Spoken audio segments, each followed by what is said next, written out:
Leading the field to the green here for race 2 of the Overdrive Championship Series here in Provo is Gary Wilson on his outside. It's Casey Lester starting right behind them is Zach Kelly, and then Bethan Kelly starts in 4th place. It's a very good start for Gary Wilson early on. He opens a bit of a lead over Zach Kelly. However, Zach Kelly's gonna fight back. In the back of the field, Marco Hannigan's gonna have contact with Bethan Kelly, and Margarita Zarate is gonna be sent off, almost off the track. He could have wrecked right there very early on the first lap, and he's gonna be quite behind the 8 ball. At the start of the second lap, Zach Kelly would take the lead with Andre Groisman right behind him, and in the third lap, it would be time for Andre Groisman to take the lead from Zach Kelly, with Casey Lester following the 81. Those two traded the lead a couple of times last time at Mexico City, and they're gonna trade the lead once again as Casey Lester in the middle of the third lap makes a move coming off the S's onto Andre Groisman. Very good move right there, and Casey Lester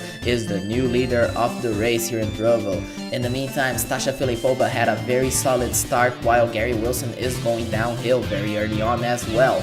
Marco Hannigan trying to advance through the field. He's now in 9th place. Allison Weatherby currently running in 10th place. Emi Sato 8th, and Alec McTravers right there, the Northern Irish, in 7th place. By lap number 10, coming to the halfway point of the race, Casey Lester has a somewhat workable gap between him and Andre Groisman, but coming to lap number 15, Groisman would nullify that difference and he would be the new leader of the race. However, coming to lap number 15, Casey Lester is going to make a move coming into turn number 1, and Casey Lester will regain the lead of the race. A couple of laps later, Michael Tuho loses control of the car, hits the wall, and then, as you can see once again, a replay of the move for the lead. Casey Lester takes it as they're coming to lap 2, who is right in front, right behind Andre Groisman. Marco Hannigan battling for 10th place with Allison Weatherby in the late stages of the race. Allison Weatherby trying to make the move, but she won't be able to this time around as Zach Kelly laps the number 99 of Pavel Dumitrescu. Dumitrescu hits the wall, goes around, and that's the second instant of the race. In the meantime, Groisman and Casey Lester continue to battle very hardly throughout the race, coming off the S's, the same spot where Casey Lester first took the lead from Groisman. Groisman takes it back, coming out of turn number 1 on lap number 18. 3 laps remaining. Andre Groisman is gonna now fall under attack from Lester once again, and Lester is gonna make the move stick coming to the 3rd and 4th turns. Casey Lester is gonna stick the nose in coming at the S's, and he will regain the lead from Andre Groisman. And coming to the white flag, Casey Lester now leads over Zach Kelly, who passed Andre Groisman. In the meantime, we have a few unresolved battles, mainly this battle for the 10th position, which is the pole position for the next round, as Allison Weatherby is trying to go past Marco Hannigan in the final lap, and she will be able to do so, rounding out a couple of corners. Allison Weatherby coming to the final corner is gonna take the 10th position from Mark O'Hannigan, and she will start in the pole position for the next race, which starts shortly. But in the meantime, nobody could touch Casey Lester in this final lap as he takes his 2nd win in the season. Casey Lester takes his 2nd consecutive win. Andre Groisman has to settle for 2nd. Zachary Kellen and Bethan Kelly, no relation there, finish in 3rd and 4th. Stasha Filipova in 5th. Good result for the Hannigan cars. Emi Sato 6th. Carl Astor 7th. Alec McTravers 8th. Gary Wilson 9th, the pole position.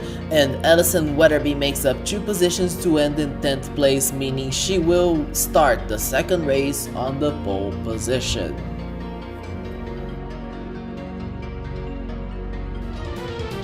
As I just mentioned previously, Allison Weatherby leads the field to the green. Gary Wilson, who started on the pole, lost a lot of positions to start in 2nd place. He finished in 9th.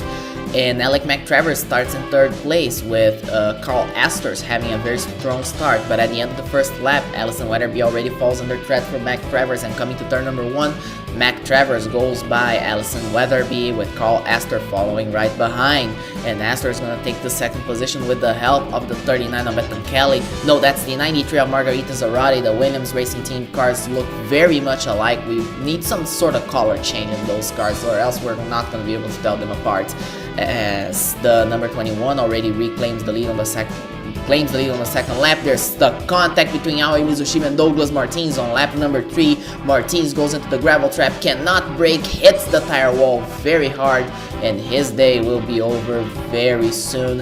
And this is exactly not what he wants, especially given he did not have a very good race 1. In the meantime, Alison Weatherby finds herself back in the second position when we come to lap number 8, with Emi Sato following her right behind Carl Astor in the lead.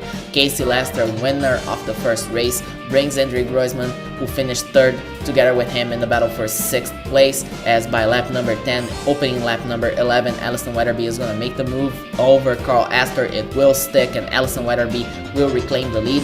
Weatherby is the only driver in this field that has driven in the previous installment of Overdrive, which was sanctioned by Hanmore, not by the National Sports Car Club, as Carl Astor, coming to lap number 12, takes the lead of the race again from Weatherby, who is pretty much the only person we can call not a rookie.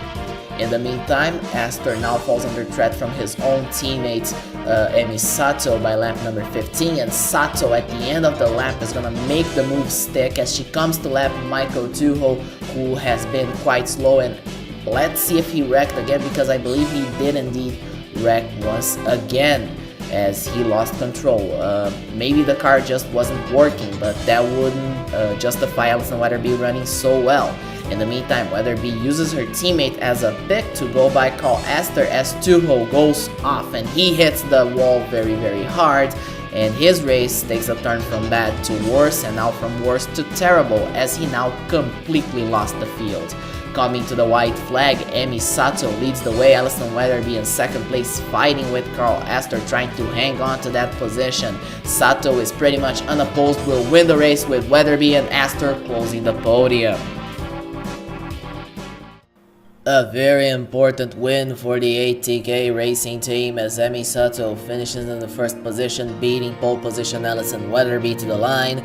Then you have Carl Astor finishing in third place, a very good result for him as well. Bethan Kelly fourth, Casey Lester fifth, guaranteeing the championship lead. Alec McTrevor sixth, Andre Groisman seventh, Stasha Filipova eighth, Gary Wilson ninth, and Zachary Kelly closes the top 10. The championship standings after this third race of the season sees Casey Lester opening a 40-point gap over Alison Weatherby. Carl Lester is 44 points behind. Emi Sato, with her win, jumps to 4th place, 61 points behind, gains 9 positions in the grand scheme of things. Andre Groisman ends up in 5th place, Bethan Kelly 6th, Gary Wilson 7th, Sachi Sato 8th, Zach Kelly 9th, and Stasha Filipova ends up in 10th place. The next race for the Overdrive Championship Series will also be a companion event with the AmeriCar Championship Road Racing Series at the streets of Long Beach. I will see you next time.